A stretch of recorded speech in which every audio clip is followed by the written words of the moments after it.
Okay dear students, good evening. How are you? कैसे हैं आप लोग? मैं फिर एक बार आपको याद दिलाऊं, जैसे मॉडर्न हिस्ट्री में आपको डेली याद दिलाता था, याद होगा।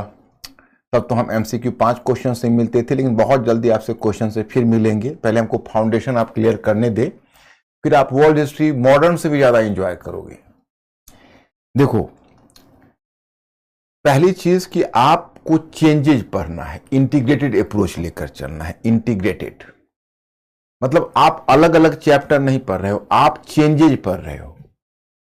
आप तब से देख रहे हैं जब से एंशिएंट वर्ल्ड को आपने देखा, मिडिवल वर्ल्ड को आपने देखा, कैसे दुनिया मतलब मिडिवल वर्ल्ड में दुनिया पहुंची। फिर यहां से अब आप rise of the modern west देखोगे। कल मैं वही स्टार्ट किया था व्यावसायिक क्रांति से। तो मैंने आपको बताया कि देखिए, आप हिस्ट्री में इंफॉर्मेशन नहीं पढ़ रहे हैं, मैंने बिल्कुल हिस्ट्री पढ़ने पढ़ाने का तरीका बदल दिया है। और हमारे स्टूडेंट्स इतने इनलाइटेंड होंगे कि हिस्ट्री की सहायता से वो जीएस के बाकी सब्जेक्ट्स में भी हेल्प ले लेंगे। जैसे आप वर्ल्ड हिस्ट्री पढ़ोगे तो मैं आपको इंटरनेशनल इकोनॉमी भी समझा पाऊंगा, हम आपको इंटरनेशनल रिलेशंस भी समझा पाएंगे। हम इसके साथ आपको इंटरनेशनल इकोनॉमी का एवोल्यूशन, इंटरनेशनल रिलेशन का एवोल्यूशन और आपको वर्ल्ड कॉन्स्टिट्यूशनलिज्म का भी आपको इमरजेंस देखने को यहां मिलेगा। तो उन सबको देखने के लिए आपको थोड़ा वही इंटीग्रेटेड अप्रोच लेके चलना होगा। देखो, सिंपल सा फॉर्मूला, हम लोग को चेंज पढ़ना है। ये आज मैं यह यूज करूंगा। और मैं आप लोगों से एक रिक्वेस्ट करता हूं, मिस्टर अंकुर जो कि मेरे संजय का भी काम कर रहे हैं, आप तो जानते ही हैं, उन्होंने मुझे इन्फॉर्म किया कि आप लोग इस स्क्रीन पर जो मैं लिखता हूं तो आप लोगों को थोड़ा, तो मैं इसमें थोड़ा बड़ा लिख दिया करूंगा। मैं आपको वजह बताऊं कि मैं कोशिश करता यही बोर्ड यूज करने का। तो एक तो बैक हो जाता है, तो थोड़ी सी, खैर वो भी हम टॉलरेट कर लेते हो, कोई बड़ी चीज नहीं है। उसमें थोड़ी दिक्कतें हम मेरे साथ व्यक्तिगत है। एक मेडिकल रीजन है कि पता नहीं, मैं इधर कुछ वर्षों से, कुछ महीनों से होना शुरू हुआ कि मैं स्टैंडिंग बोर्ड पर जब वर्क करता हूं तो मेरे कमर में पेन हो जाता है। तो फिर डॉक्टर जो ऑर्थोपेडिक्स है मेरा, उसने मना कर दिया। उसने कहा कि आप पैड यूज करिए, इसलिए मुझे पैड यूज करना पड़ता है। तो मुझे अंकुर ने बताया कि शायद ऊपर छोटा लिखता है तो आप लोगों को देखने में दिक्कत होती है, तो मैं उसमें थोड़ा बड़ा लिख दिया करूंगा और कम ही पेज भरूंगा, फिर दूसरा पेज चेंज कर लिया करूंगा। आज संयोग से मेरा पैड खराब है, इसलिए मुझे यही बोर्ड यूज करना पड़ेगा और मैं यही यूज करने जा रहा हूं। तो मैं आपको बताऊं कि आप यहां पर आपको पढ़ना है वर्ल्ड हिस्ट्री में, क्या पढ़ना है? परिवर्तन। आप तथ्य नहीं पढ़ रहे, इंफॉर्मेशन नहीं पढ़ रहे, आप क्या पढ़ रहे हैं? आप परिवर्तन पढ़ रहे हैं। तो परिवर्तन में आपको फॉर्मूला आप जानते ही हो कि मैंने आर्थिक को पहले क्यों रखा है। मैं आर्थिक को इसलिए रखा क्योंकि जब कार्ल मार्क्स, मैं आगे आपको कार्ल मार्क्स पढ़ाऊंगा, तो जब परिवर्तन होता है तो परिवर्तन में सबसे अहम बात होती है कि उसमें मूल उत्प्रेरणा, मूल कारक की भूमिका कौन निभाता है? विचारधारा निभाती है या भौतिक पदार्थ या आर्थिक भौतिक कारक निभाता है? तो कार्ल मार्क्स से पहले ऐसा माना जाता था कि विचारधारा निभाती है। कार्ल मार्क्स ने इस धारणा को तार तार कर दिया, उसने कहा नहीं, भौतिक आर्थिक कारक निभाता है। इसलिए हम आर्थिक को पहले रखते हैं। हालांकि चलो समाजवादी पद्धति टूट गई, कार्ल मार्क्स का दृष्टिकोण आज तक नहीं गया। अब देखो ना, इंडिया का फॉरेन पॉलिसी है, तो मैं एक पीटी का ही क्वेश्चन फॉर्म करता हूं इंडिया के फॉरेन पॉलिसी पर, आप लोग अपना उत्तर देना, उसे पता चल जाएगा। आपके सामने एक प्रश्न मान लो मैं रखता हूं कि भारत वर्तमान में, भारत की विदेश नीति को प्रभावित करने वाला निर्णायक कारक कौन है? I am using the term निर्णायक, डिसाइसिव फैक्टर। निर्णायक कारक कौन है? Choice number A, choice number A गुट, भारत की गुट निरपेक्षता की नीति। चॉइस नंबर बी, भारत की महत्वाकांक्षा। चॉइस नंबर सी, भारत पर भारतीय संस्कृति का प्रभाव। चॉइस नंबर डी, भारत के आर्थिक और सामरिक हित।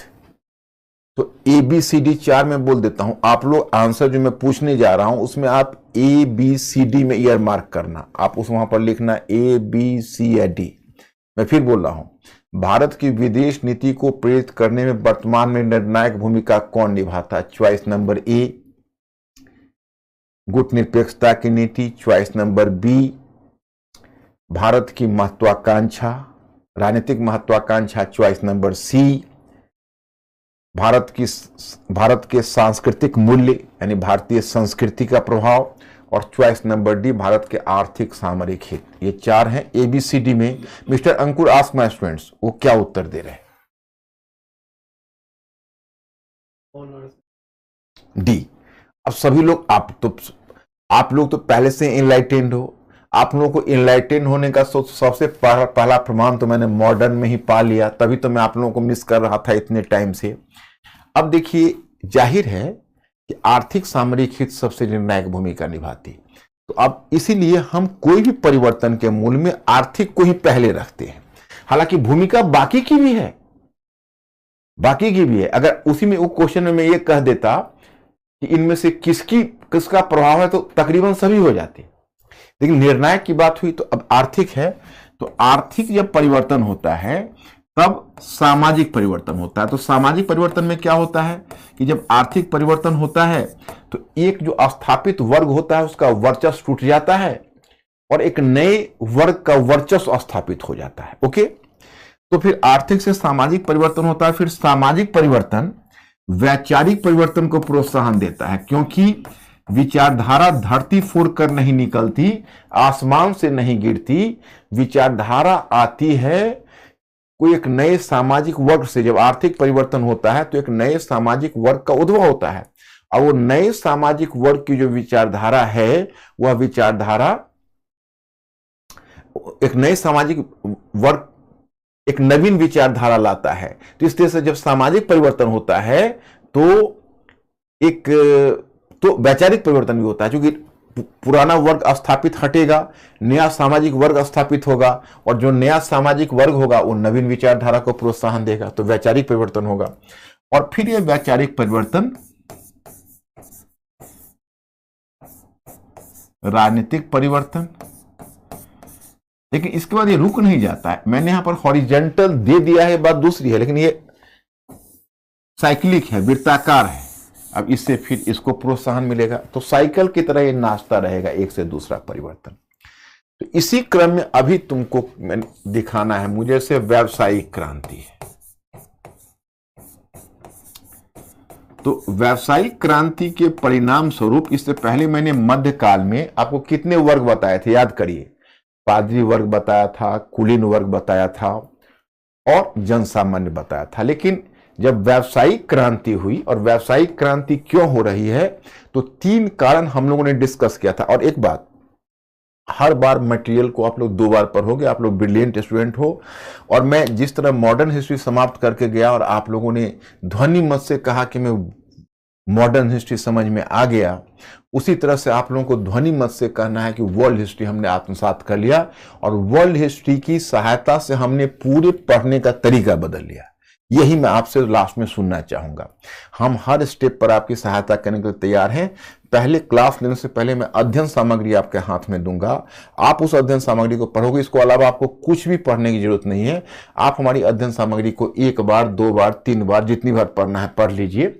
लेकिन हमें चाहिए कि कल व्यावसायिक क्रांति को प्रेरित करने में हमने कितने कारक बताए थे, वो सारे कारक याद हैं सभी को। क्योंकि मिस्टर अंकुर लास्ट में इनसे पूछा नहीं, मैंने कल आप लोगों को 3 कारक बताए थे। आप लोग एश्योर करिए हमें तुरंत कि आपको तीनों कारक समझ में आ गया। पहला कारक था कृषि क्षेत्र में सुधार, कृषि में तकनीकी सुधार।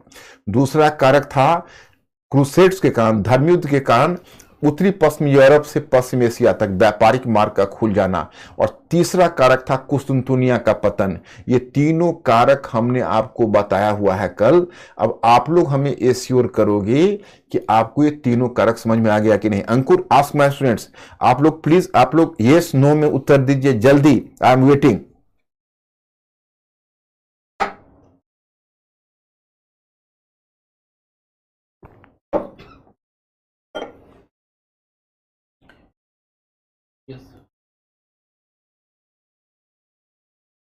ओके, उत्तर है गुड।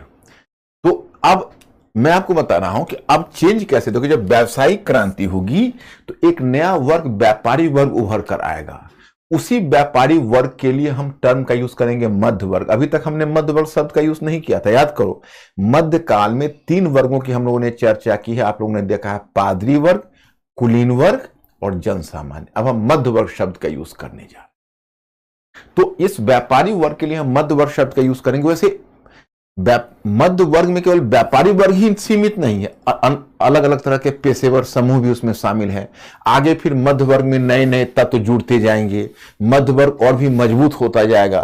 लेकिन the initial phase you can say कि इट वाज मर्केंटाइल क्लास, वो मिडिल क्लास है, तो इसलिए इसको मध्य वर्ग हम कहें।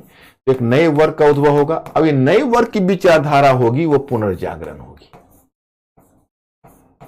ये नए वर्ग की विचारधारा पुनर्जागरण होगी।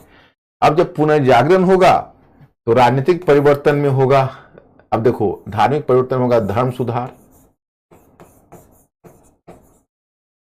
और धर्म सुधार से राष्ट्रीय राज्य का उद्भव, यानी राष्ट्रीय राज्य आएगा। और फिर ये इसी तरह से प्रक्रिया चलती रहेगी। व्यावसायिक क्रांति से वाणिज्यवाद आएगा, इसी के साथ आप वाणिज्यवाद देखोगे। तो चलो अब हम लोग समझते हैं इसको, और आप लोग हमें एश्योर करना कि आप लोग क्लियर हो रहे हो कि नहीं, क्योंकि आप लोगों का क्लियर होना जरूरी है। भले एक बार के बजाय 2 बार हमें समझाना पड़े, 3 बार समझाना पड़े, लेकिन क्लैरिटी आप लोग हमें बताओगे और मेरे मैटर को बार बार पढ़ के आप लोग अपना विजन क्लियर करोगे।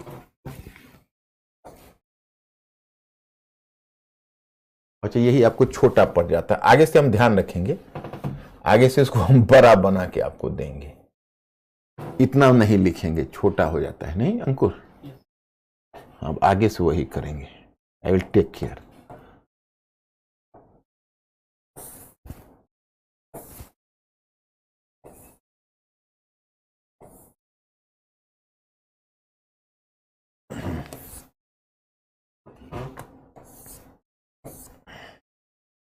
Just 1 minute.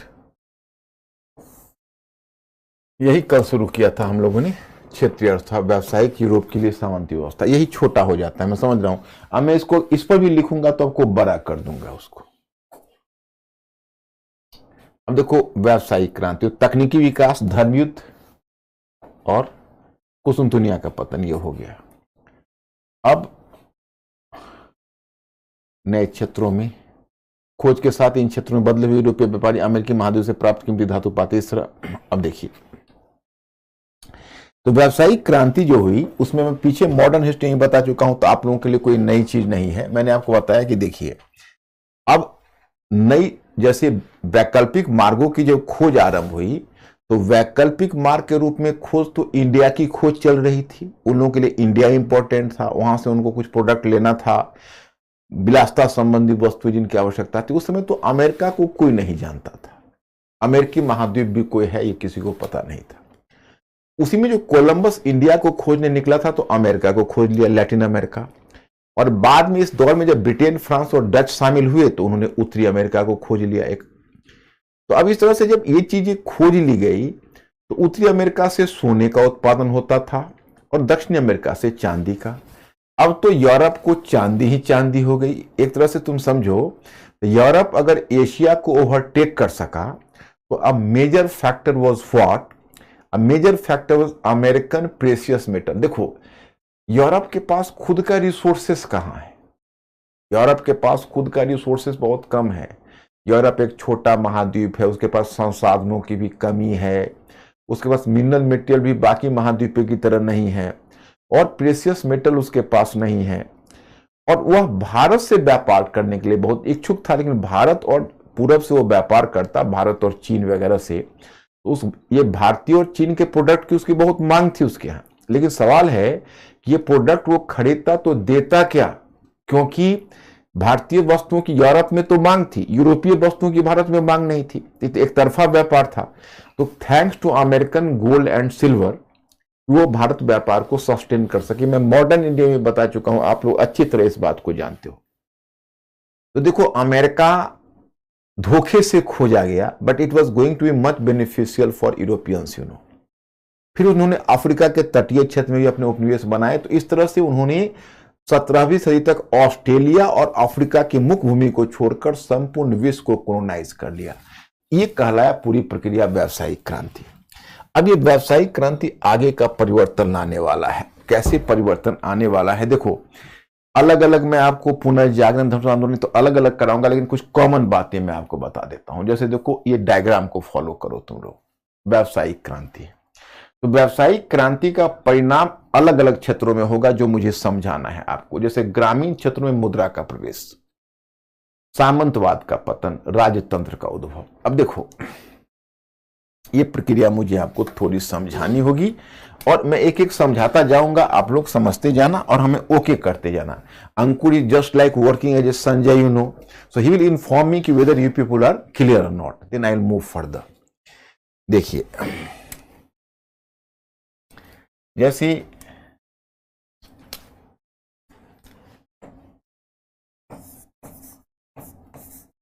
व्यावसायिक क्रांति,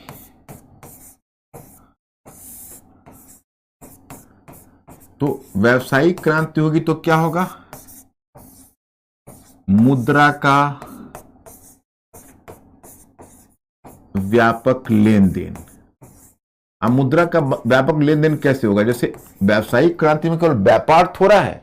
जब व्यापार बढ़ेगा तो बैंकिंग पद्धति आई, बीमा company I, banking company I, chambers of commerce I, बड़े बड़े रेगुलेटेड व्यापारिक कंपनी कायम हुए, जो मैंने आपको पहले ही बताया। जो व्यावसायिक क्रांति में इस तरह के बहुत सारी कंपनीज कायम हुई। जैसे जब व्यावसायिक क्रांति हुई तो बड़े बड़े व्यापार करने वाली कंपनियां बनी, जैसे east India company, Dutch east India company, French east India company. Banking system develop हुआ, मुद्रा प्रणाली डेवलप हुई, नई नई currencies I, chambers of commerce बनी, बीमा कंपनी कायम हुई, इंश्योरेंस कंपनी। तो ये सब जो विकास हुआ तो ये सब मुद्रा का प्रचलन बढ़ गया। अब मुद्रा का ग्रामीण क्षेत्र में प्रसार, ग्रामीण क्षेत्र में प्रसार। अब जो ग्रामीण क्षेत्र में इसका प्रसार होगा, इसका सीधा प्रभाव पड़ेगा सामंतवाद पर। जरा अनुमान करो, जो तुम लोगों ने जो कहा है, तुम लोगों ने अपने स्तर से पढ़ा हो, मैं पूछना अंकुर माय स्टूडेंट से आप पूछिए एक सवाल। मेरा सवाल यह है कि जब मुद्रा का प्रचलन, मुद्रा मतलब करेंसी सिस्टम, जो मौद्रिक लेन देन जब ग्रामीण क्षेत्रों में आएगी तो इससे सामंतवाद को फायदा होगा या नुकसान होगा? जब मुद्रा जब ग्रामीण क्षेत्र में आएगी तो सामंतवाद को फायदा होगा या नुकसान होगा?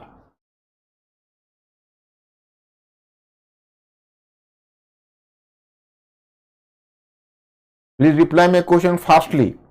मैं बीच बीच में आपको मेंटली अलर्ट करने के लिए क्वेश्चन पूछता रहूंगा, और चूंकि मेरा क्वेश्चन कई सेकंड के बाद पहुंचता है और आपका भी उत्तर कई सेकंड के बाद, इसलिए आपको फास्टली मेरे प्रश्न का उत्तर देने का प्रयास करना है, ताकि हम लोगों के बीच एक संचार बना रहे, कम्युनिकेशन बना रहे।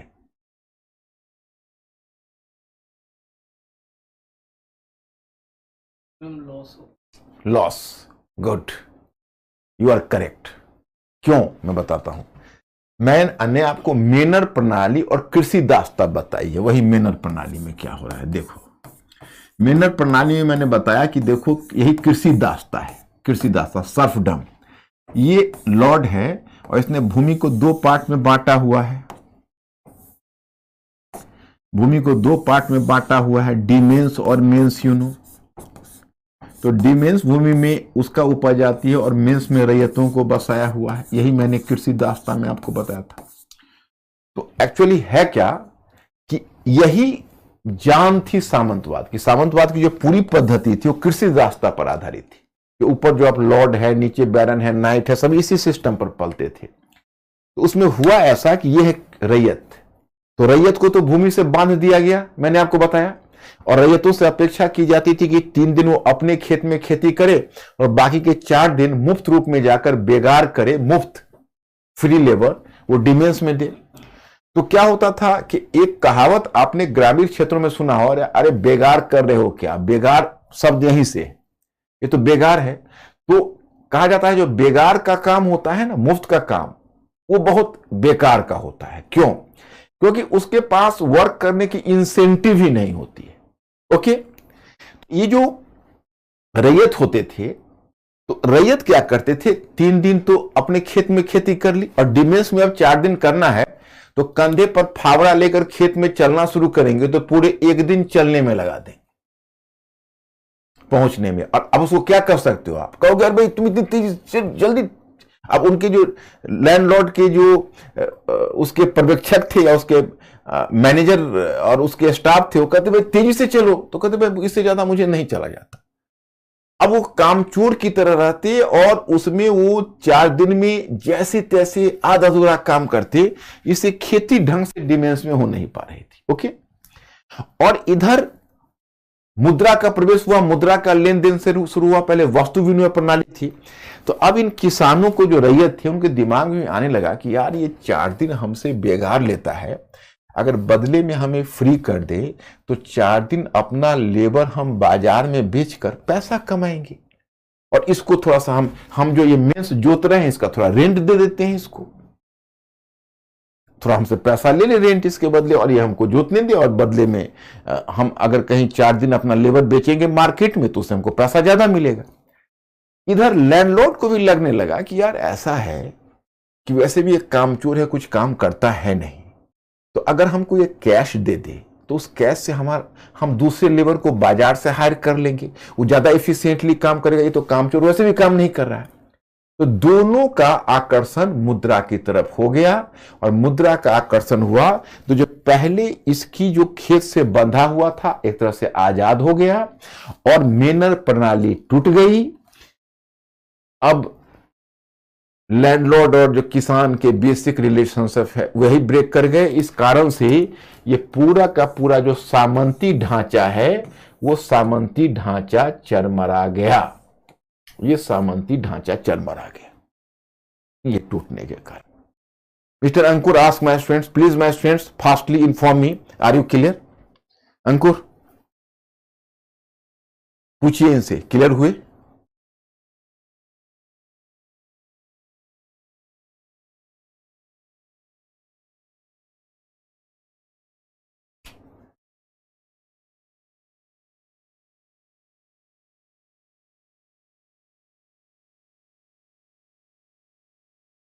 Okay, thank you. तो ये देखो अब सामंतवाद टूट गया। अब दूसरी चीज समझनी पड़ेगी, ये इस पर समझना पड़ेगा। अब देखो ये है किंग, किंग के पास पावर नहीं है। किंग अपनी सेना और नौकरशाही के लिए अपने अधीनस्थ सामंत पर निर्भर था, आपको पता है। ये अपने अधीन सामंत पर किंग निर्भर था, और ये जो किंग है वो किंग के पास अपनी सेना नौकरशाही नहीं थी, ये लॉर्ड है, ये बैरन है, नाइट है। तो क्या हुआ, ये पूरा सिस्टम जब चरमराने लगा तो ये जो राजा है उसकी महत्वाकांक्षा जगी। ये कहावत आपने सुनी कि बिल्ली के भाग से छीका टूटा। उसको लगा कि यार अच्छा ये पब्लिक है, यहां पर तुम देखोगे कि ये पब्लिक है। तो पहले ये किंग इनसे डायरेक्ट टैक्स लेता था, डायरेक्ट टैक्स लेता था तो पूरा रकम जाता था। मान लो यहां से 100 रुपया गया तो 100 रुपया किंग को डायरेक्ट मिला, तो अपनी सेना का खर्च चलाता था, नौकरशाही का खर्च चलाता था, अपना भी उसका ऐशो आराम होता था। अब यहां से 100 रुपया अगर वसूल हो रहा है, बल्कि 100 रुपया क्या और ज्यादा, पब्लिक को तो ज्यादा प्रेशर है, 120 रुपये वसूल हो रहे हैं, तो किंग के पास 20 रुपये पहुंच रहे हैं, 100 रुपये बीच के मध्यस्थ ले रहे हैं।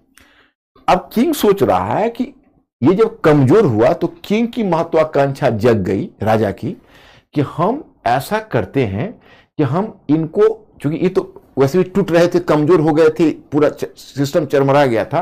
इन्होंने सोचा कि अब बाकी जो चीजें हैं इनको और दमन करते हैं, और हम डायरेक्ट अपना कर पब्लिक से वसूल करते हैं, पैसा हमारे पास आएगा, हमारी स्वतंत्र सेना होगी, स्वतंत्र नौकरशाही होगी, टैक्स डायरेक्ट आधुनिक कर प्रणाली होगी, डायरेक्ट टैक्सेशन की वसूली करेंगे। तो इसमें ये तो अपोज करेंगे, क्योंकि इनको तो अब तक का सिस्टम से इनको फायदा हो रहा था। अब ये कमजोर पड़ चुके हैं, ये सोचते हैं हमारे पास सेना नौकरशाही होगी तो इनको हम अच्छे से दबा कर फिर एक बार राजतंत्र को स्थापित करेंगे, तो मोनार्की का रिवाइवल होगा। एक बार फिर यूरोप में अब राजतंत्र पुनर्स्थापित होने वाला है, क्योंकि सामंतवाद टूट रहा है। और संयोग से पहले क्या था, जो पहले से जो युद्ध प्रणाली मध्ययुग में चली आ रही थी, उस युद्ध प्रणाली पर सामंतों का एक अधिकार था, लेकिन अब तोप खाना आ गया, आर्टिलरी। और जिस समय तोप खाने आ गए आर्टिलरी, तो आर्टिलरी का जैसे पहले सामंतों के पास किले होते थे, किले, तो किले को अब तोड़ ही नहीं सकते, सामंत और पावरफुल थे। अब जब तोप खाने आ गए तो किंग तोप खाना डेवलप कर सकता था, उनके किले को भी तोड़ सकता था, मजबूर कर सकता था। तो कुछ समय तक इतिहास में किंग और सामंतों की लड़ाई चलेगी और फिर राजतंत्र दोबारा पुनर्स्थापित होगा। यही ये डायग्राम बता रहा है। ग्रामीण क्षेत्र व्यावसायिक क्रांति, ग्रामीण क्षेत्र में मुद्रा का प्रवेश, सामंतवाद का पतन और राजतंत्र का उद्भव। ये डायग्राम ये कह रहा है जो मैंने समझा है। अंकुर, तो आप लोग ओके करिए तो मैं ये समझाने निकलूंगा ये पॉइंट।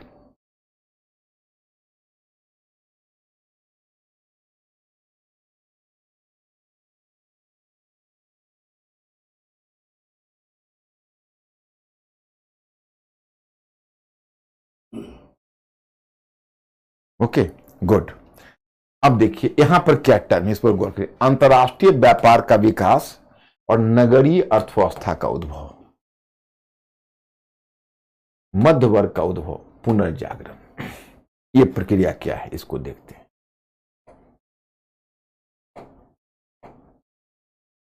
अब देखिए,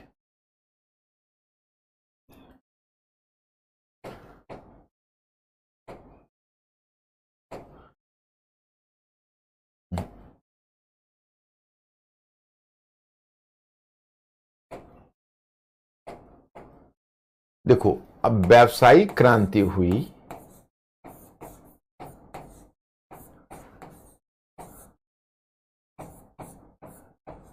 व्यावसायिक क्रांति हुई तो व्यावसायिक क्रांति के परिणाम स्वरूप एक अंतर्राष्ट्रीय अर्थव्यवस्था आई। अंतर्राष्ट्रीय अर्थव्यवस्था आई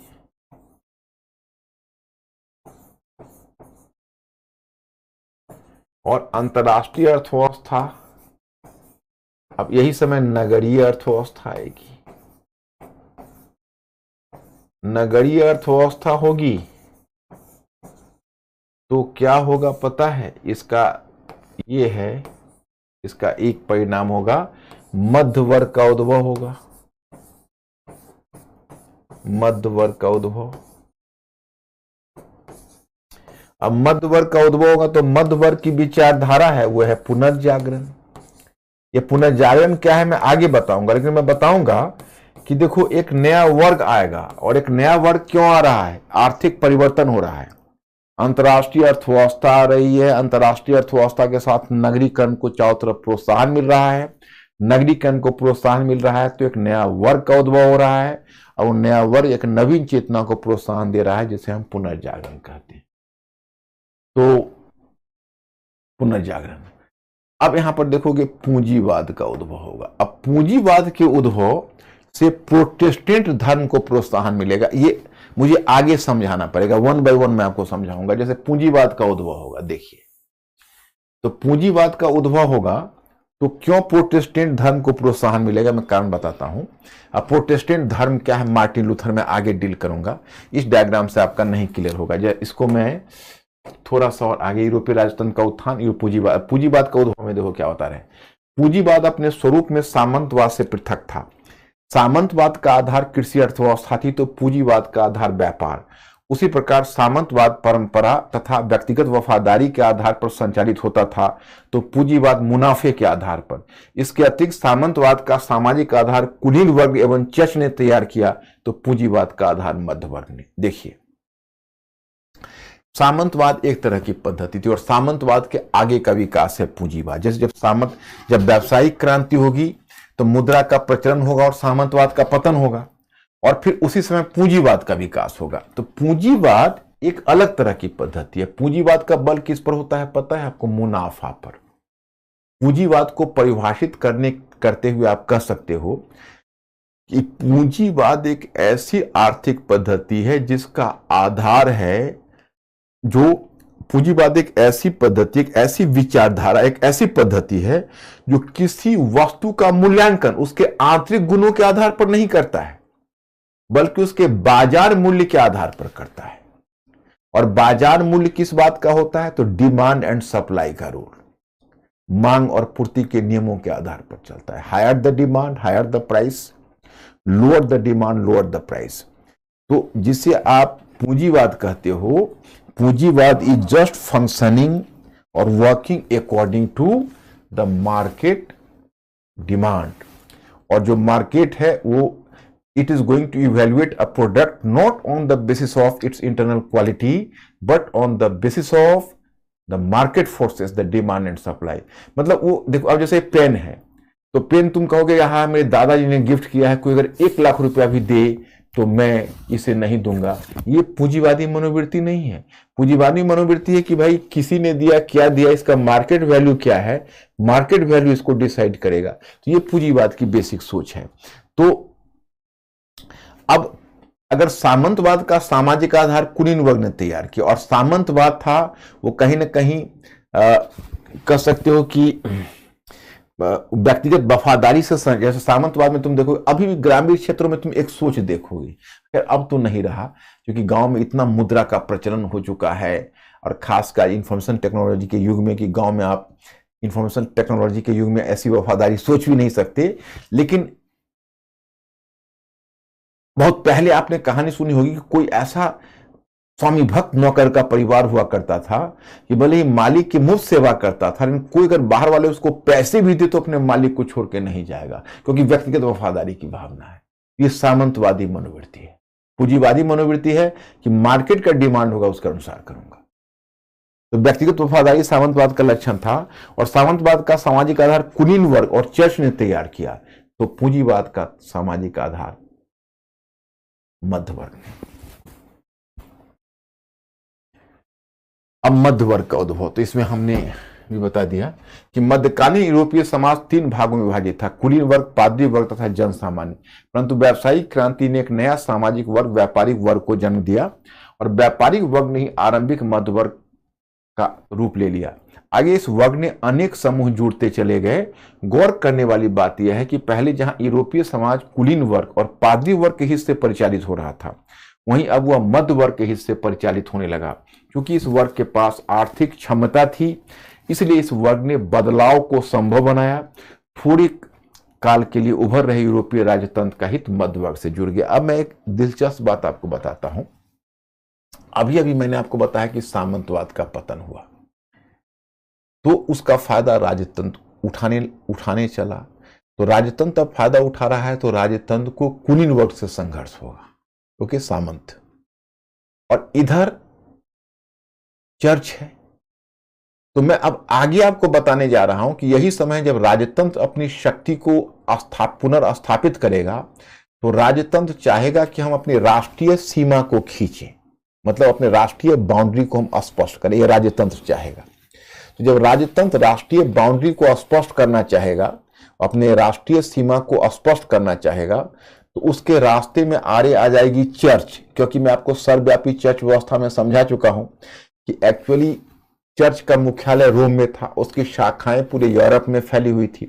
तो तुम जब अपनी राष्ट्रीय सीमा खींचते, तो लोकल चर्च, जो क्षेत्रीय चर्च है, वो आपके अधीनता मानने से इनकार कर देता, बोलता कि हम तो रोम के अधीन हैं, हम आपके अधीन नहीं हैं। इस तरह से राजा की शक्ति और प्रतिष्ठा कैसे बढ़ेगी जब तक क्षेत्रीय चर्च राज्य के अधीन नहीं होगा।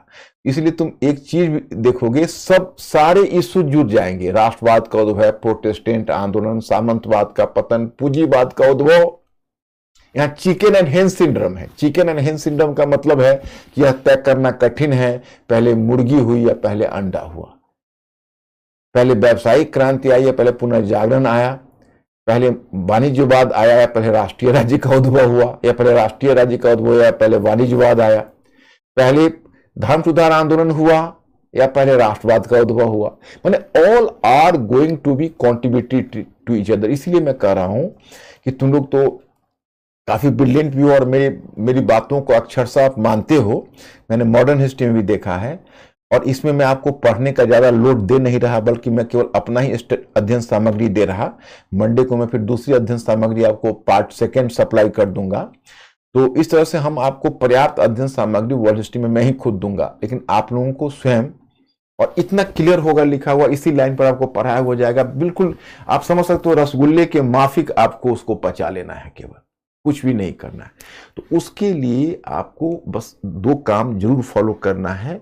एक तो आपको रिवाइज अच्छा से करना है। अगर मेरे लेक्चर में कोई पार्ट आपको क्लैरिटी ना हो तो आप उसको देख लीजिए, फिर थोड़ा सा और कष्ट करिए, क्योंकि बहुत लंबा लेक्चर तो अभी जा नहीं रहा, 1 घंटे 20 मिनट के करीब है।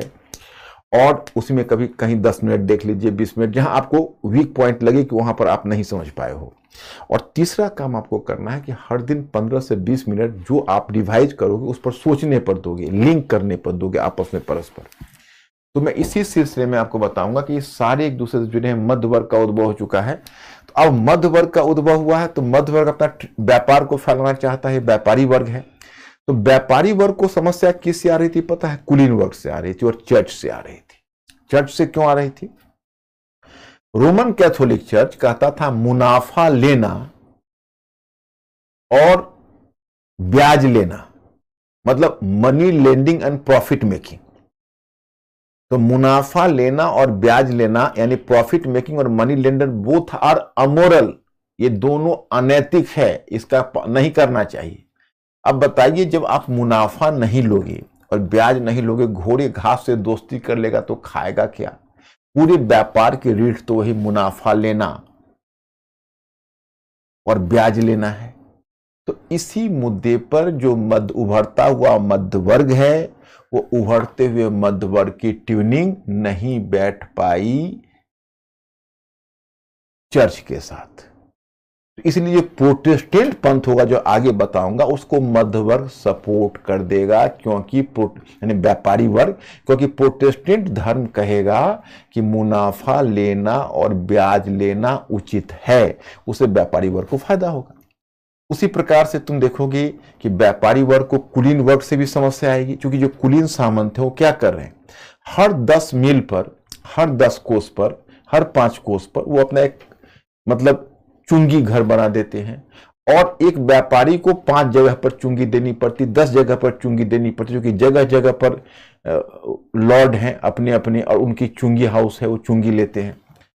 अब ये व्यापारी वर्ग या मध्य वर्ग सोच रहा अगर एक बड़ा राष्ट्रीय राज्य बन जाता और पावरफुल किंग हो जाता, तो राष्ट्रीय राज्य है, वो एक ही जगह चुंगी लेता, पूरे राष्ट्र की एक ही जगह चुंगी होती, तो हमारी इतनी तो हमें सहूलियत हो जाती, इतना तो आर्थिक दबाव कम हो जाता।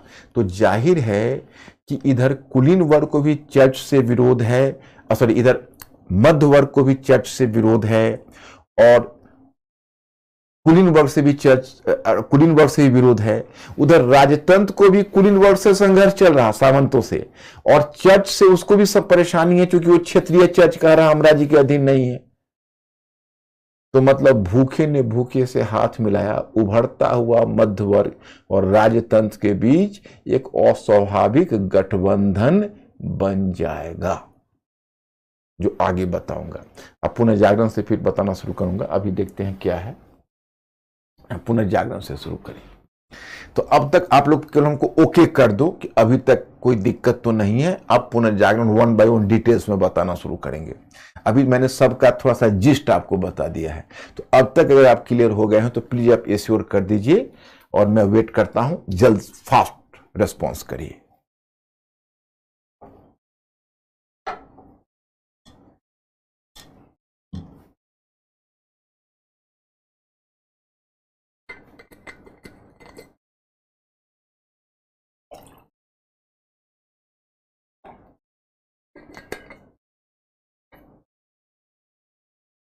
ओके है।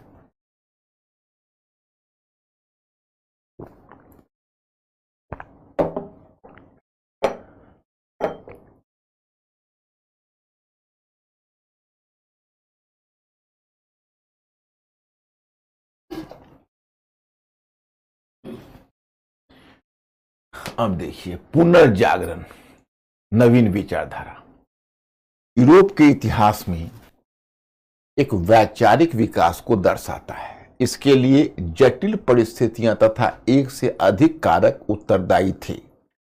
भौगोलिक खोज के परिणाम स्वरूप पश्चिमी एवं पूर्वी संस्कृतियों के बीच आदान प्रदान तथा नए विचारों का उद्भव हुआ, इसे नवोदित मध्यवर्ग। अब देखिए, वो लंबी चौड़ी चीजें हैं, मैं आपको बहुत शॉर्ट में समझा देता हूं। देखिए, पुनर्जागरण, एक शब्द आता है वैचारिक क्रांति। इन पुनर्जागरण वैचारिक क्रांति नहीं है, बौद्धिक क्रांति नहीं है। हम आपको पार्ट 2 पढ़ाएंगे, उसमें एक टॉपिक पढ़ाएंगे प्रबोधन, इनलाइटेनमेंट। तो मैं इनलाइटेनमेंट के बारे में आपको बताऊंगा कि इनलाइटेनमेंट को अब बौद्धिक क्रांति हम लोग कहते हैं। पुनर्जागरण क्या है? एक दृष्टिकोण है, एक मनोदशा है, एक मनोदशा है, मतलब वो एक देखने का नजरिया है। पुनर्जागरण क्या है? एक देखने का नजरिया है, वो एक सोचने और देखने का सिर्फ अंदाज है, वो क्रांति नहीं।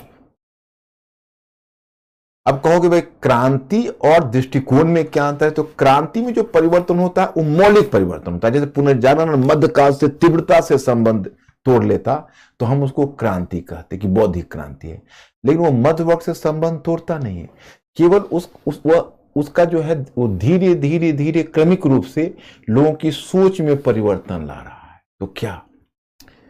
तो जैसे आप मान लीजिए आप सो के उठें या आप धीरे से महसूस करें कि आप थोड़ा ज्यादा आशावादी हो गए हैं, आप थोड़ा ज्यादा मुस्कुराने लगे हैं, आप में हिम्मत थोड़ी सी ज्यादा आ गई है, तो कोई आपका रूम पार्टनर होगा, रियलाइज करेगा कि अरे आज अमुक, आजकल देखते हैं कि अमुक के व्यक्तित्व में बहुत परिवर्तन आ गया है, बहुत निखार आ गया है। वो व्यक्तित्व का निखार उसको महसूस होने लगेगा।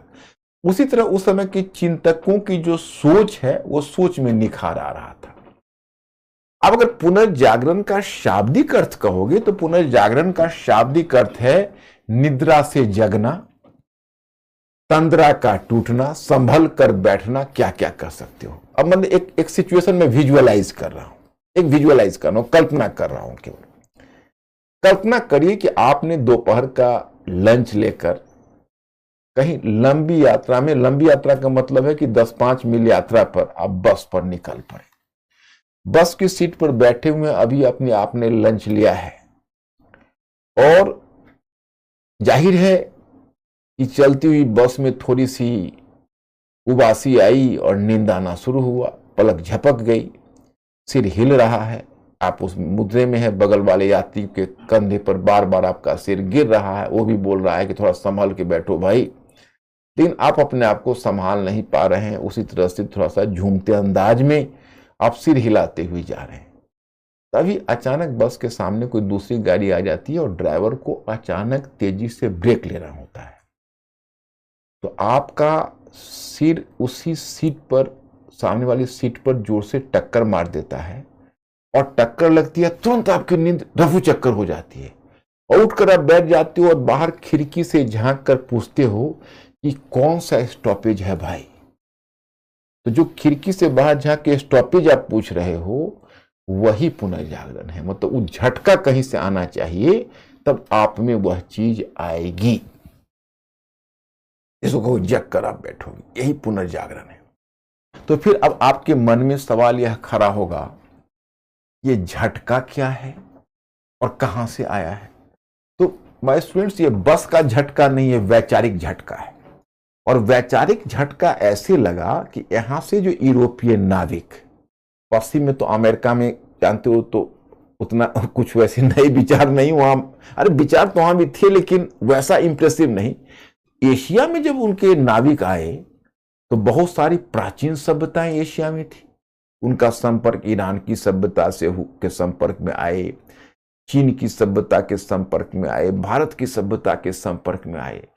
इन सभ्यताओं के संपर्क में आने से उनकी दृष्टि खुल गई, उनकी दृष्टि खुल गई। तो उनकी दृष्टि खुल गई मतलब वो पूरब के विचारों का झटका पश्चिम को लगा, तो पश्चिम को पुनर्जागरण की चेतना आई। अब देखो, आप लोगों ने मॉडर्न हिस्ट्री पढ़ा है, 19वीं सदी में आधुनिक भारत में हमने भारतीय पुनर्जागरण आप लोगों को समझाया था, याद है? काश आप हाँ ना हमारे सामने बोल पाते। लेकिन एक बार मैं फिर अंकुर को कष्ट दूंगा, आपसे रिस्पॉन्स लेके मेरे सामने लाए। अंकुर जरा पूछो कि इनको भारतीय पुनर्जागरण याद है मॉडर्न हिस्ट्री का? क्या इनको भारतीय पुनर्जागरण याद है मॉडर्न हिस्ट्री का?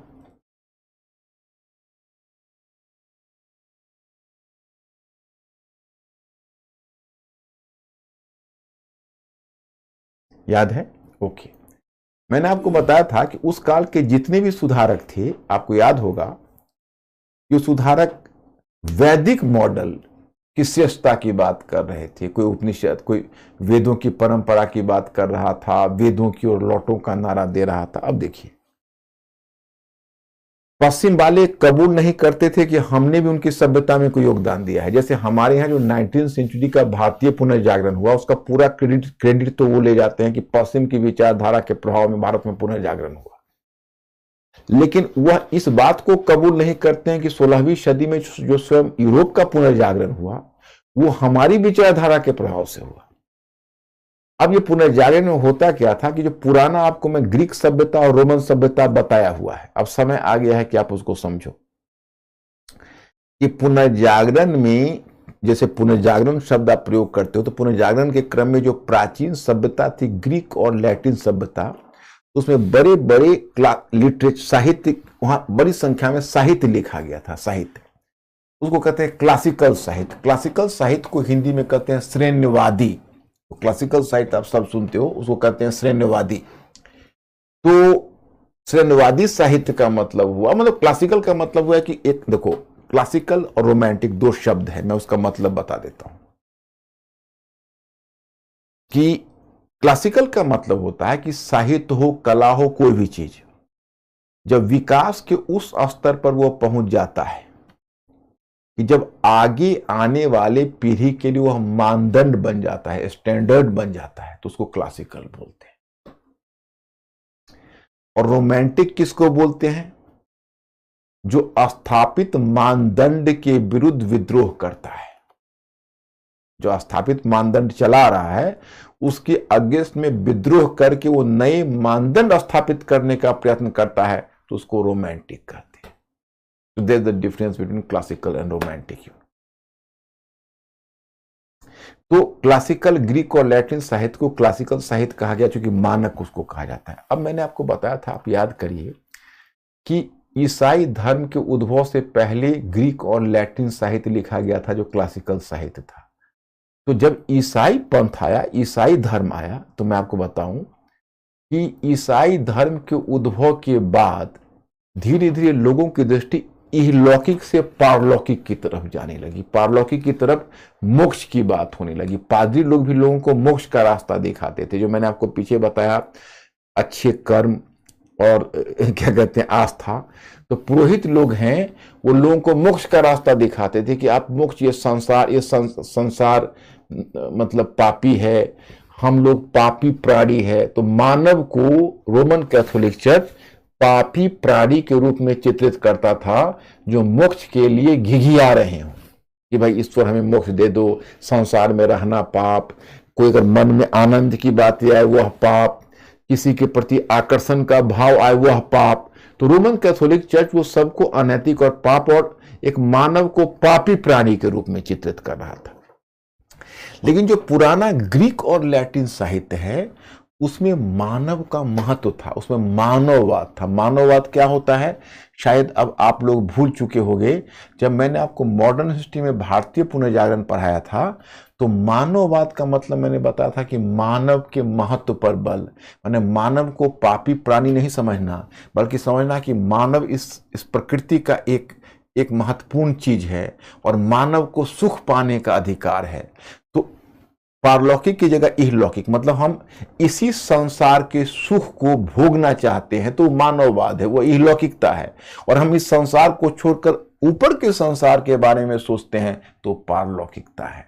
तो जहां ईसाई पंथ में पारलौकिकता की भावना थी, वहीं प्राचीन यूनानी और रोमन ग्रंथ में इहलौकिकता की भावना थी। तो 16वीं सदी में जिसको तुम पुनर्जागरण पुनर्जागरण चेतना या पुनर्जागरण से संबंधित विद्वान कहते हो, उन्होंने फिर दोबारा यूनानी और रोमन साहित्य के अध्ययन पर बल दिया, क्योंकि यूनानी और रोमन साहित्य में मानव के महत्व का भाव था, जबकि ईसाई पंथ है, ईसाई पंथ में इस मतलब मानव को पापी प्राणी के रूप में चित्रित किया जाता था और मोक्ष की बात कही जा रही थी। तो मैं स्टूडेंट्स यहीं पर मैं आपको बताना चाहता कि ये जो तत्व आया है पुनर्जागरण का, अब ये पूरब का जो विचार आया, उसने जो पश्चिम को झटका दिया, वो पश्चिम के झटके से वो अपने अतीत की तरफ गए। जैसे देखिए, आप इसको मिलाइए, जब हमें 19वीं सेंचुरी में भारतीय विद्वानों को जब पश्चिमी विचारों का झटका लगा, तो हम लोग भी अतीत की तरफ गए थे। जैसे वो ग्रीक और लैटिन साहित्य की तरफ गए, हम लोग वैदिक साहित्य की तरफ गए। तो वैदिक साहित्य में मानववाद है, वैदिक साहित्य में मानववाद है कि नहीं? क्यों? लोग यज्ञ भी करते हैं तो किसके लिए? भौतिक सुखों की प्राप्ति के लिए, मुक्ति के लिए नहीं, मोक्ष के लिए नहीं, भौतिक सुखों की प्राप्ति के लिए। तो वैदिक साहित्य में भी यह लौकिकता है। वो तो उपनिषद के चिंतन से आया, जिसको हम बुद्ध काल से जोड़ते हैं। वैदिक साहित्य में तो यह लौकिकता है। लोग प्रजा, पुत्र और धान्य के लिए उपासना करते थे। आप अगर प्राचीन काल में पढ़ाऊंगा तो बताऊंगा कि वैदिक साहित्य में क्या है, यह लौकिकता है। वे प्रजा, पुत्र और धान्य के लिए उपासना करते थे, मोक्ष और निर्वाण के लिए उपासना नहीं करते थे। यह वैदिक साहित्य की विशेषता है। Mister Ankur, ask my students, यहां तक समझ गए तो मैं फिर आगे बढ़ूंगा। आप लोग बताना कि आप लोग यहां तक समझ गए, फिर मैं आगे बढ़ूंगा।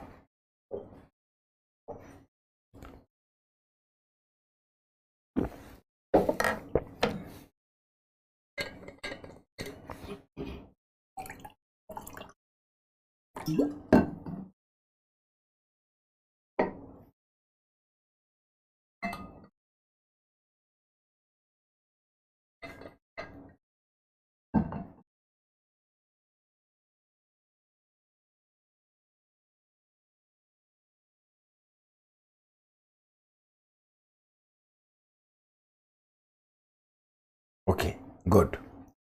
तो मैंने आपको बताया कि पूर्व और पश्चिम के बीच विचारों का आदान प्रदान हुआ, तो यूरोप में पुनर्जागरण आया और फिर वो पुराने साहित्य, ग्रीक और लैटिन साहित्य में मानववाद को खोजने लगे। तो आप समझ गए होंगे।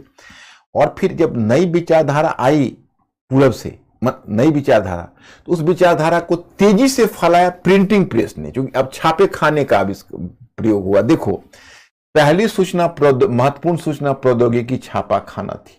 आज इंटरनेट के युग में तो, लेकिन जिस समय पहली बार जब प्रिंटिंग प्रेस आया, छापा खाना, पुस्तकों का मुद्रण होने लगा, पुस्तकों का प्रकाशन होने लगा, पुस्तकों को छापा जाने लगा। पहले पांडुलिपियां बनती थी, लोग हाथ से पुस्तक लिखते थे। अब बताइए, हाथ से पुस्तक लिखते थे, और कितनी पुस्तकें हाथ से लिखोगे? 25-50। अब जब प्रिंटिंग प्रेस आ गए तो हजारों पुस्तकें छपने लगी। अब हाथ से हाथ पुस्तकें बदलने लगे, बुद्धिजीवियों के हाथ में पुस्तकें मिलने लगी, विचारों का तेजी से आदान प्रदान हुआ, सिविल सोसाइटी का विकास हुआ। जैसे आज इंटरनेट के आधार पर सिविल सोसाइटी है, आज इंटरनेट है, तब प्रिंटिंग प्रेस था। उसने बहुत बड़ी वैचारिक क्रांति, एक तरह से परिवर्तन ले आया प्रिंटिंग प्रेस ने। एक बार एक क्वेश्चन ऑप्शनल में आप लोगों के लिए काम करना ही है, बस जस्ट मैं एक स्टेटमेंट बताता हूं। एक स्टेटमेंट आता है पुनर्जागरण पर, आप लोगों के काम का नहीं हो, कि नई दुनिया की खोज ने, जो मुद्रित पुस्तकों के द्रुत प्रसार का सहपाठी था, यूरोप के लोगों को यह सिखाया कि सत्य बेकन के उदास शब्दों में सत्ता की पुत्री नहीं अपितु काल की पुत्री है। अब ये स्टूडेंट के स्तर पर समझना ही बहुत मुश्किल है। मतलब नई दुनिया की खोज ने, मतलब भौगोलिक खोज ने, जो मुद्रित पुस्तकों के द्रुत प्रसार का सहपाठी था, मतलब नई दुनिया की खोज से जो नई विचारधारा आई, और जब प्रिंटिंग प्रेस ने उस विचारधारा को तेजी से फैलाया, सहपाठी था, उसने यूरोप के लोगों को सिखाया, माने उस विचारधारा से यूरोप के लोगों ने सीखा कि सत्य सत्ता की पुत्री नहीं। सत्ता मतलब अथॉरिटी, अथॉरिटी का मतलब यहां रोमन कैथोलिक चर्च, मतलब सत्य वह नहीं है जो रोमन कैथोलिक चर्च कहता है। रोमन कैथोलिक चर्च क्या कहता था? कहता था geocentric view of the world. मैं अब बताता हूं। सत्य वह नहीं है जो रोमन कैथोलिक चर्च कहता था, बल्कि जैसा कि बेकन, रोजर बेकन जो ब्रिटिश चिंतक था, 16वीं सदी का पुनर्जागरण चिंतक था, रोजर बेकन ने सिद्ध करने का प्रयास किया है कि सत्य काल की पुत्री है। काल का मतलब यहां क्या है? समय। सत्य वह नहीं है जो रोमन कैथोलिक चर्च कहता है, सत्य वह है जो समय के द्वारा जो स्वीकृत है। तो बड़ा अच्छा स्टेटमेंट ये था। तो अब देखो रोमन कैथोलिक चर्च क्या लोगों के दिमाग में भर रहा था, वो कह रहा था geocentric view of the world. Geocentric view of the world का मतलब हुआ कि पृथ्वी स्थिर है और सूर्य उसके चारों तरफ चक्कर लगा रहा है। मतलब the earth is static and sun revolves around the sun. सूर्य ही चारों तरफ चक्कर लगा रहा है, सारे ग्रह नक्षत्र पृथ्वी के चक्कर लगाते हैं, क्योंकि ब्रह्मांड के केंद्र में पृथ्वी। और जो उसके विरोध में बोलता था उसको दंड। जयदार्नो बुर्नो ने जब उसको इस विचार को चुनौती देने की कोशिश की तो उसको एक धार्मिक न्यायालय चर्च का होता था, उस धार्मिक न्यायालय में उसको बुला के उसको मृत्यु दंड दिया और जिंदा जला दिया। कोपरनिकस इस निष्कर्ष पर पहुंचा, उसको कहते हैं heliocentric view of the world. Heliocentric view of the world का मतलब है कि पृथ्वी स्थिर है, सूर्य स्थिर है, पृथ्वी सूर्य के चारों तरफ चक्कर लगा रही है और पृथ्वी ब्रह्मांड के केंद्र में नहीं है। उसको कहते हैं heliocentric view of the world. पृथ्वी ही सूर्य के चारों तरफ चक्कर लगा रही है। इस विचार पर कोपरनिकस पहुंचा, लेकिन उसको रोमन कैथोलिक चर्च के डर से इस विचार को प्रकाशित करने का साहस नहीं। गैलीलियो ने जब टेलीस्कोप लाया तो टेलीस्कोप से गैलीलियो ने पता लगाया, देखा कि नहीं, पृथ्वी सूर्य के चारों तरफ चक्कर लगा रही है। और जब गैलीलियो ने यह विचार दिया, my students you will surprise to know that Roman Catholic church ने उसको वहां से आदेश भेजा, चर्च के पोप ने, या तो अपने विचारों को वापस ले लो या फिर दंड भुगतने के लिए तैयार रहो। गैलीलियो डर गया, अपने विचार को वापस ले लिया। लेकिन जब एक बुद्धिजीवी को अपने विचार के अगेंस्ट में काम करना पड़ता है तो उसकी आत्मा गवाही नहीं देती है। वही बात गैलीलियो पर लागू हुई।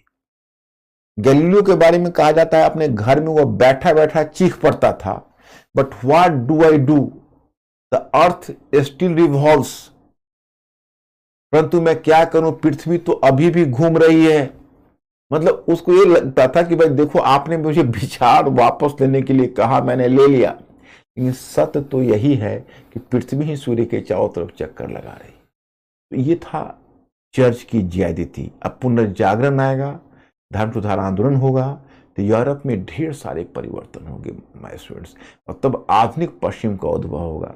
देखो हमारे यहाँ ऐसा कभी हुआ, आप तो एंशिएंट हिस्ट्री अभी मैंने आपको नहीं पढ़ाया, मेडिवल हिस्ट्री नहीं पढ़ाया, हमारे यहाँ विचारों की आजादी प्राचीन काल से ही थी। विचारों पर हमारे यहाँ एक ही बुराई रही जिसके लिए हमें पूरे इतिहास में लज्जित होना पड़ता है माय स्टूडेंट्स, वो है कास्ट सिस्टम, कास्ट एक्सप्लॉयटेशन। जहां तक जेंडर एक्सप्लॉयटेशन का बात है तो ये भी बुरी चीज है, लेकिन जेंडर एक्सप्लॉयटेशन हमारे यहाँ अकेला नहीं था, पूरी दुनिया में था।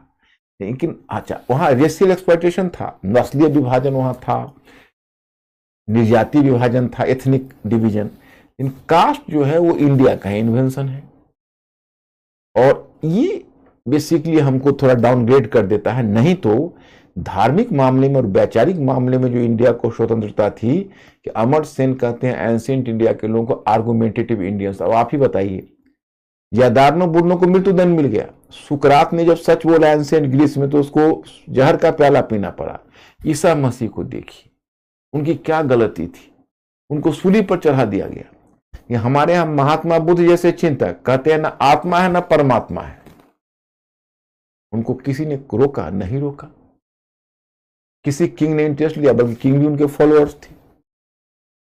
क्योंकि हमारे यहां हिंदू धर्म की प्रकृति अलग थी। ये मैं आपको इसलिए नहीं बता रहा हूं कि हिंदू धर्म अच्छा था और ये था, इसके लिए नहीं कर रहा हूं। हिंदू धर्म, जैसे मैंने अब्राहमी धर्म आप लोगों को शायद समझा दिया है, यहूदी पंथ, ईसाई पंथ और इस्लाम पंथ। तो उसमें क्या था, उसके आरंभ होने की एक कोई खास तिथि थी, उसके एक पैगंबर थे, उसके एक कोड ऑफ कंडक्ट है, जो खास कोड ऑफ कंडक्ट उसको फॉलोअर्स को पालन करना है, उसकी खास पद्धति है। हिंदू धर्म में ऐसा कुछ है नहीं, कोई तंत्रवादी है, कोई भक्त है, कोई एकेश्वरवादी है, कोई बहुदेववादी है। कोई मंदिर मूर्ति पूजा मानता है, कोई मंदिर मूर्ति पूजा में नहीं जाता है, टेक्निकली सभी हिंदू हैं। तो यहां पर वह चीज है ही नहीं, इसलिए जो जो बोलता है आप वहां पर क्यों बोलता है। जैसे अब मान लो ईसाई पंथ के विरोध जाता है, यहां पर जो कोई बोलेगा तो कहीं तंत्रवाद के विरोध में जाएगा, कहीं भक्ति के विरोध में जाएगा, कहीं एकेश्वरवाद में। अब मान लो मंदिर मूर्ति पूजा, तो कबीरदास ने जो मंदिर मूर्ति पूजा पर बोला, या उन्होंने उलेमाओं को और पंडितों को जो निशाना बनाया, क्या यूरोप में संभव था? सोचिए कबीरदास ने क्या कहा, पत्थर पूजे हरि मिले तो मैं पूजू पहाड़, ताते भय चक्की भली पीस खाए संसार। ऐसा संभव था यूरोप में बोलना? लेकिन वह यूरोप आधुनिकीकरण में आगे बढ़ गया और हम लोग पीछे छूट गए। क्यों छूट गए, यही देखना है आपको, और ये आधुनिक पश्चिम का उद्भव कैसे हो रहा है वो देखना है। तो अब चलिए मैं पुनर्जागरण के कई सारे लक्षण आपको बता रहा। उत्सुकता और खोजी दृष्टि। पहले उत्सुकता और खोजी दृष्टि का मतलब हुआ, यहीं से विज्ञान का विकास हुआ। जानते हो विज्ञान के विकास में सबसे बड़ी बाधा क्या है? विज्ञान के विकास में सबसे बड़ी बाधा होती है धर्म का मस्तिष्क पर गहरा प्रभाव। उत्सुकता का मतलब है कि हमारे मन में जिज्ञासा होगी कि ऐसा क्यों हुआ, ऐसा क्यों हुआ। ये सेंस ऑफ क्यूरियोसिटी नहीं रहेगी तो साइंस डेवलप नहीं करेगा। अब न्यूटन ने फल को नीचे गिरते हुए देखा और प्रश्न किया कि फल नीचे क्यों गिर रहा, ऊपर क्यों नहीं जा रहा। अब अगर रोमन कैथोलिक चर्च से यही सवाल पूछा जाता तो वो जवाब देता कि ऐ पापी प्राणी, ईश्वर की लीला में टांग अड़ाता है। जब फल खाने वाले नीचे हैं तो फल ऊपर क्यों जाएगा? तो वहीं पर उत्सुकता समाप्त हो जाती और खोज बंद हो जाती। लेकिन न्यूटन ने उस पर सोचा फल क्यों नीचे जा रहा, और जब सोचना शुरू किया तो थियरी ऑफ ग्रेविटेशन आ गया, गुरुत्वाकर्षण का सिद्धांत आ गया। इसी तरह से साइंटिस्ट वहां पर जितने सारे जो न्यूटन है उसको देखा, उसी तरह से हर तरह के प्रयोग। उत्सुकता एक है। दूसरा है साहसिक मनोभावों का उद्भव। साहसिक मतलब एक सेंस ऑफ एडवेंचर। ये सेंस ऑफ एडवेंचर कहां से आता है पता है आपको?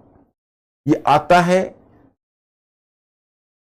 जब हमें अपने ऊपर विश्वास होता है। जैसे पहले रोमन कैथोलिक चर्च ने पढ़ाया हुआ था कि मानव पापी प्राणी है, वो ईश्वर की कृपा के लिए उसको और मुक्ति के लिए काम करना चाहिए। लेकिन जब मानववाद, पुनर्जागरण मानववाद लेकर आया और जब मानव का महत्व बढ़ा तो फिर यह बात आई, मैं कर सकता हूं, आई कैन डू। एक सेंस ऑफ एडवेंचर आया, और ये सेंस ऑफ एडवेंचर है तभी तो ज्योग्राफिकल डिस्कवरी हुई, भौगोलिक खोज हुई। भौगोलिक खोज, it was not a joke. Geographical discovery was a very adventurous thing, you can say. आप समझ सकते हो कि हम कहते हैं वास्को डिगामा और कोलंबस और वास्को डिगामा ने नई दुनिया को खोजा, but here you should be inform that कि when hundreds and hundreds Columbus and Vasco da Gama might have lost into the waves of the ocean, then the one Columbus and Vasco da Gama got success. मतलब कि सैकड़ों Vasco da Gama और Columbus जब समुद्र की लहरों में खो गए होंगे तो एक कोलंबस और एक वास्को डिगामा को सफलता मिली, क्योंकि साधारण चीज नहीं थी, बहुत कठिन जर्नी थी। समुद्र में जा रहे हैं, अज्ञात समुद्र में, एडवेंचर। कभी कभी बोट भटक जाता था, शिप कहीं पता नहीं चलता था। शिप भी तो बोट ही था उस समय। पूरा का पूरा क्रू नष्ट हो जाता था, 10-20 लोग होते थे, गए समुद्र में, खाना समाप्त हो गया, पानी समाप्त हो गया। एक एंशियंट मैरिनर्स, हालांकि वो आध्यात्मिक संदर्भ में बोला है इस संदर्भ में, लेकिन एंशियंट मैरिनर्स में कोल्ड्रिज के हम लोग एक पढ़ते थे ग्रेजुएशन में, एक एंशियंट मैरिनर करके एक उसका लॉन्ग पोएम पढ़ते थे। एंशियंट मैरिनर में कोल्ड्रिज ने लिखा है, water water everywhere, all the boat did shrink, water water everywhere, nor any drop to drink. मतलब कि समुद्र में जब जहाज जा रहा है तो उसका एक बड़ा भाग समुद्र में डूबा हुआ है, तो पूरा का पूरा है वो समुद्र में डूबा हुआ है।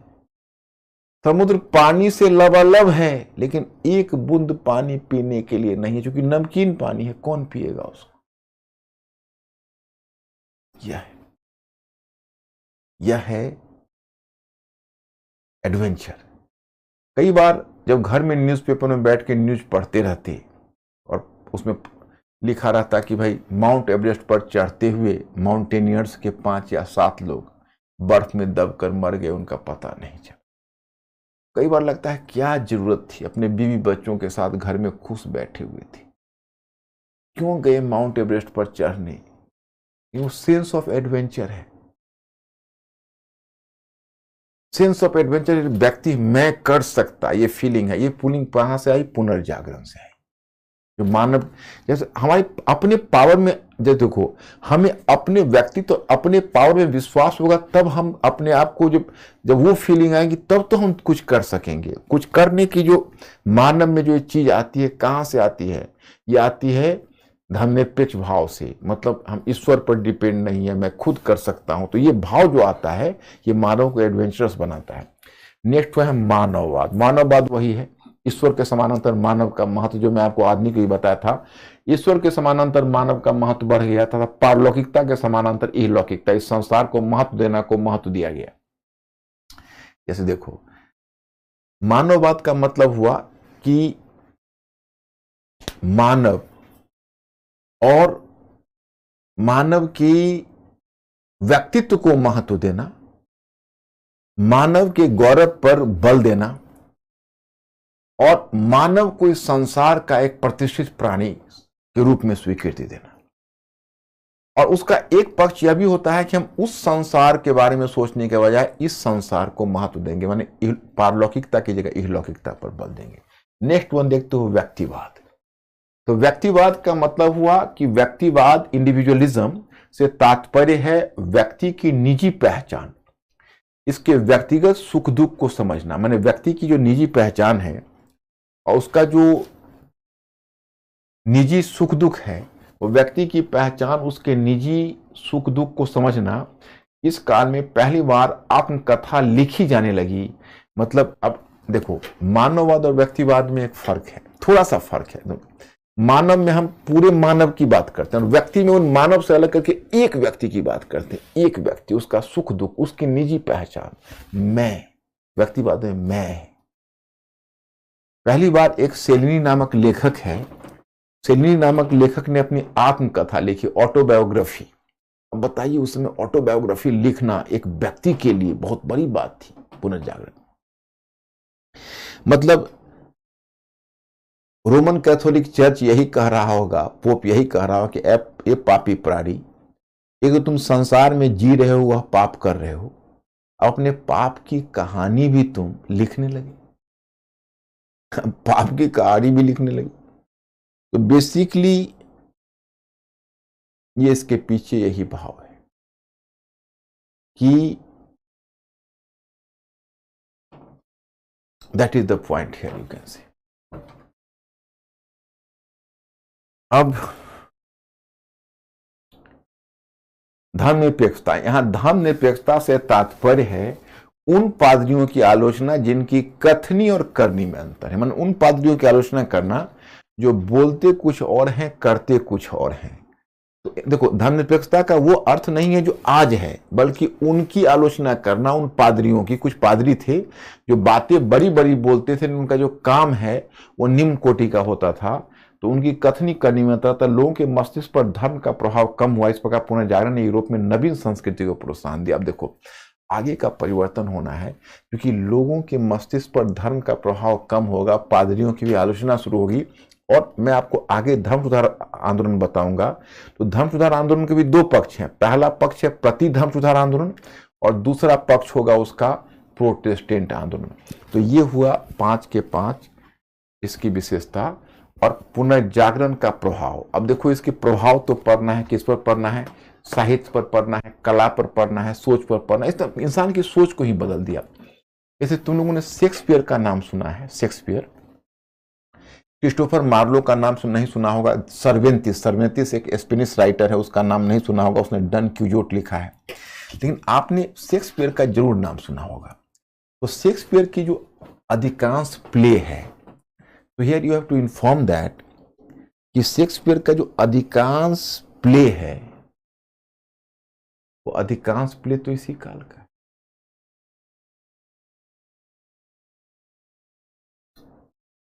16वीं सदी का है। शेक्सपियर 16वीं सदी का लेखक है, पुनर्जागरण लेखक है। तो शेक्सपियर की जो ट्रेजेडी भी है उसमें देखते हो, उसमें क्या है, व्यक्ति का महत्व है। शेक्सपियर की रचना में मानववाद और व्यक्तिवाद है। क्रिस्टोफर मार्लो की रचना में मानववाद है, व्यक्तिवाद है। आप देखो कि उसमें कला है, तो कला में भी लोगों की मानववाद व्यक्तिवाद व्यक्त हुआ है। Michelangelo, Leonardo da Vinci, Raphael, ये सब चित्रकार हैं अपने टाइम के। चित्रों में उन्होंने मानव को महत्व दिया है। धर्म का प्रभाव कम हो रहा है, मानव का महत्व बढ़ रहा है। आप देखोगे राजनीतिक यथार्थवाद का जनक माना गया प्रिंस के लेखक, द प्रिंस के लेखक मैकियावेली को। मैकियावेली उस काल का राजनीतिक चिंतक है जिसने राजनीतिक यथार्थवाद लाया पहली बार।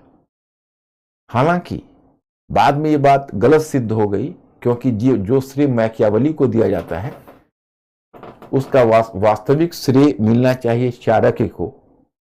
वह चाणक्य जो हमारे यहाँ का चिंतक है चाणक्य, उसका वास्तविक श्रेय तो चाणक्य को है, लेकिन अब तक वो श्रेय मैकियावेली को मिलता रहा है। ये विडंबना है, इस श्रेय मैकियावेली को मिलता रहा। तो ये हुए पुनर्जागरण चिंतक। अब धीरे धीरे यही से धर्मनिरपेक्षता का जो विचार निकलेगा उससे प्रोटेस्टेंट आंदोलन को भी प्रोत्साहन मिलेगा। तो एक बार थोड़ा आप मिस्टर अंकुर को एश्योर कर दीजिए ताकि मैं जान जाऊं आप लोग पुनर्जागरण को समझ गए या कोई कसर है।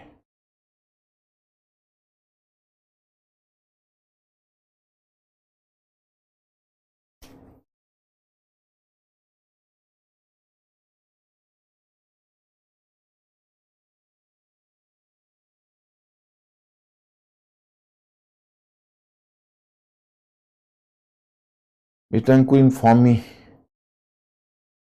What is the situation.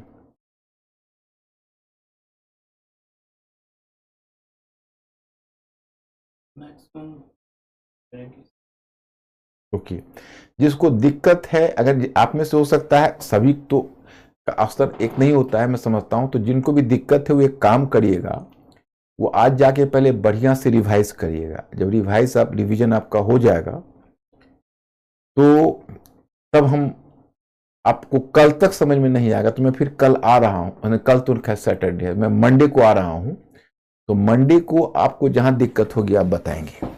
अब मैं आगे बढ़ता हूं।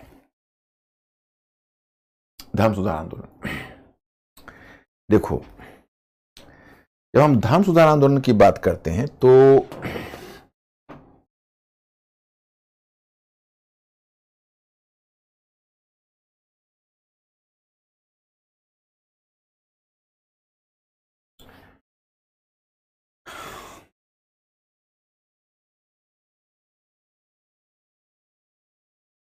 जैसे देखो, इसको मैं आपको बताता हूं। अब आप सुनोगे धर्म सुधार आंदोलन,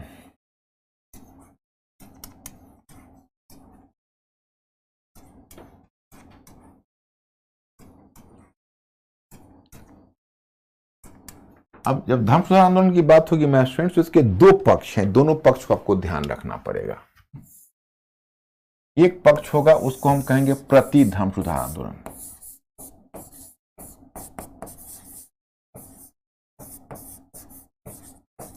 प्रति धर्म सुधार आंदोलन।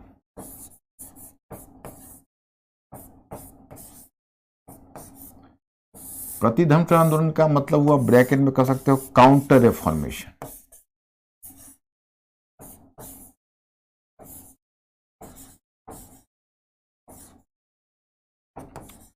That is called counter reformation. प्रति धर्म सुधार आंदोलन के टर्म आता है, that is called counter reformation. और दूसरा है प्रोटेस्टेंट आंदोलन।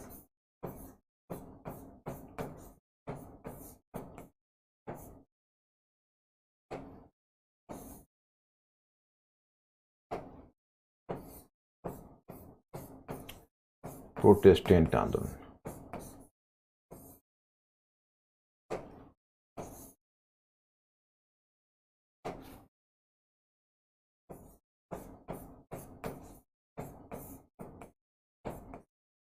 प्रोटेस्टेंट आंदोलन।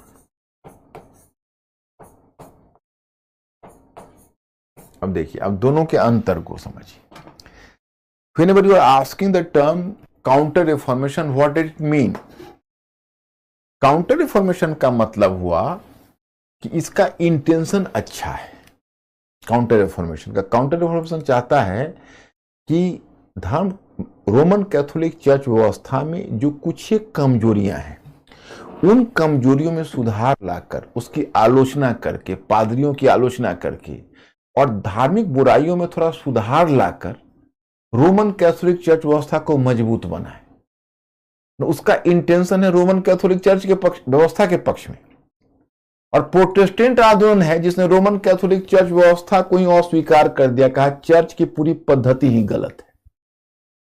मतलब अगर आप प्राचीन भारत के संदर्भ में या भारतीय परंपरा में देखेंगे तो आपको दिखेगा कि जब वैदिक कर्मकांड था, जिसको आप वैदिक यज्ञ कहते हो, तो उसके विरुद्ध दो प्रतिक्रिया हुई। एक प्रतिक्रिया उपनिषद की हुई। उपनिषद वैदिक कर्मकांड की आलोचना करके, यज्ञ की आलोचना करके वह वैदिक धर्म को मजबूत बनाना चाहता है। लेकिन वही बौद्ध और जैन पंथ है, उसने वैदिक धर्म को ही नकार दिया।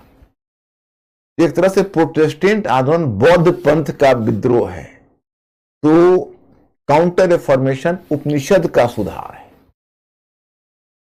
और जो काउंटर रिफॉर्मेशन है, प्रति धर्म सुधार आंदोलन, उसका आधार पुनर्जागरण नहीं तैयार किया है। क्योंकि पुनर्जागरण ने जो धर्मनिरपेक्ष चेतना को प्रोत्साहन दिया, पादरियों की आलोचना वहीं से शुरू हुई। उस समय जर्मनी में इरास्मस जैसे सुधारक आए और उसने प्रति धर्म सुधार आंदोलन शुरू किया। बाद में उसमें से बहुत और भी जुड़ते चले गए। तो ये दोनों में अंतर है। जब काउंटर रिफॉर्मेशन कहेंगे, पहले प्रति धर्म सुधार आंदोलन प्रोटेस्टेंट आंदोलन से पहले शुरू हो गया था काउंटर रिफॉर्मेशन, लेकिन जब प्रोटेस्टेंट मूवमेंट शुरू हुआ तो फिर प्रति धर्म सुधार आंदोलन और भी तेज हो गया। अब देखिए, प्रोटेस्टेंट मूवमेंट का आधार कैसे तैयार हुआ। तो एक जर्मनी में एक जगह थी विटेनबर्ग, वहां पर नाम था, उसका नाम है विटेनबर्ग, जर्मनी में थी। तो विटेनबर्ग में एक पादरी था जिसका नाम था मार्टिन लूथर। तो पहला विद्रोह उसी मार्टिन लूथर ने रोमन कैथोलिक चर्च व्यवस्था के विरुद्ध किया। उसने क्या किया कि विटेनबर्ग के चर्च पर 95 थेसिस टांग दिए। 95 थेसिस का मतलब है 95 सवाल, और रोम के पोप से उसका उत्तर मांगा कि आप उत्तर दीजिए कि ये बुराई ये क्या है, आप इसका क्या जवाब देते हैं। ये तो डायरेक्ट पोप को चैलेंज था। बहुत बड़ी धृष्टता उसने की थी और उसके लिए उसको मृत्यु दंड तक मिल सकता था। धार्मिक न्यायाधिकरण में बहुत बड़ी सजा मिल सकती थी। ये मार्टिन लूथर बच कैसे गया? बचा इसलिए कि अब रोम का पोप उसको आदेश भेजता कि उपस्थित हो और दंड भुगतो। लेकिन इससे पहले जर्मन कुलीन वर्ग, जर्मन में जर्मन कुलीन लोग थे, उन्होंने मार्टिन लूथर के पक्ष में विद्रोह कर दिया। मार्टिन लूथर के पक्ष में विद्रोह कर दिया। तो मार्टिन लूथर अकेला नहीं है। अब रोम के पोप मजबूर हो गए, क्योंकि कुलीन सब उनके पक्ष में खड़ा हो गए। अब कुलीन क्यों खड़ा हुआ, इसका उत्तर आगे आपको मैं बताऊंगा। जर्मन कुलीन वर्ग का क्या स्वार्थ था वो बताऊंगा। लेकिन हां, अभी भी एक रास्ता था। रास्ता क्या था? तो पवित्र रोमन साम्राज्य में आपको कल परिचय करा चुका हूं, कोई नई चीज तो नहीं है। तो पवित्र रोमन साम्राज्य तो बहुत पावरफुल था, आप जानते हो। वो तो जर्मन कुलीनों को भी कुचल सकता था। तो पवित्र रोमन साम्राज्य तो मार्टिन लूथर और जर्मन कुलीनों का विद्रोह दबाता था, क्योंकि पवित्र रोमन साम्राज्य तो चर्च की तलवार था। चर्च का सुरक्षा माने संरक्षण देता था पवित्र रोमन साम्राज्य। लेकिन मार्टिन लूथर बहुत लकी निकला, क्योंकि संयोग से उस समय पवित्र रोमन साम्राज्य फ्रांस के साथ एक युद्ध में उलझा हुआ था, और फ्रांस के साथ युद्ध में उलझने के कारण वह मार्टिन लूथर के विद्रोह को दबा नहीं सका। और इसी का फायदा उठाकर मार्टिन लूथर ने इस विद्रोह को सफल बनाया। अब जब मार्टिन लूथर ने विद्रोह किया जर्मनी में, तो आगे चलकर जर्मनी में एक और सुधारक खड़ा हो गया। उसका नाम था काल्विन। और स्विट्जरलैंड में एक दूसरा सुधारक आ गया जिसका नाम था ज्युंगली। और फिर अलग अलग देश में नए नए समूह के प्रोटेस्टेंट आ गए। उनके नाम अलग अलग थे लेकिन थे प्रोटेस्टेंट। जैसे ब्रिटेन में प्यूरिटन्स कहलाए, फ्रांस में ह्यूजनॉट्स कहलाए, ये सब प्रोटेस्टेंट की शाखाएं थी। इस तरह से प्रोटेस्टेंट मूवमेंट घटित हुआ। अब सवाल खड़ा होता है कि इतना जंगल की आग की तरह प्रोटेस्टेंट मूवमेंट फैल गया, इसके पीछे कारण क्या थे? अब मैं स्टूडेंट्स यहाँ हमें रुकना होगा। अब मैं आपसे फिर कहूँगा कि लास्ट तक आप लोग पढ़ के आ जाइएगा। मैं अगले क्लास में इस एरिया को करके समाप्त करना चाहूँगा। तो आप लोग इसको पढ़ के 98 नंबर पेज तक लास्ट तक आप, जहाँ यूरोपीय संस्कृति में परिवर्तन के अपना यूरोप में आधुनिकता को प्रोत्साहन, यहाँ तक आप पढ़ के आ जाइएगा, क्योंकि ये जगह तक मैं आपको कवर करूंगा एरिया। सो माय स्टूडेंट्स, अब आज मैं यही रुकता हूं और टाइम इज ओवर। अब मैं फिर आपसे मंडे को मिलता हूं। बहुत अच्छा लगा। Thank you very much. Good night.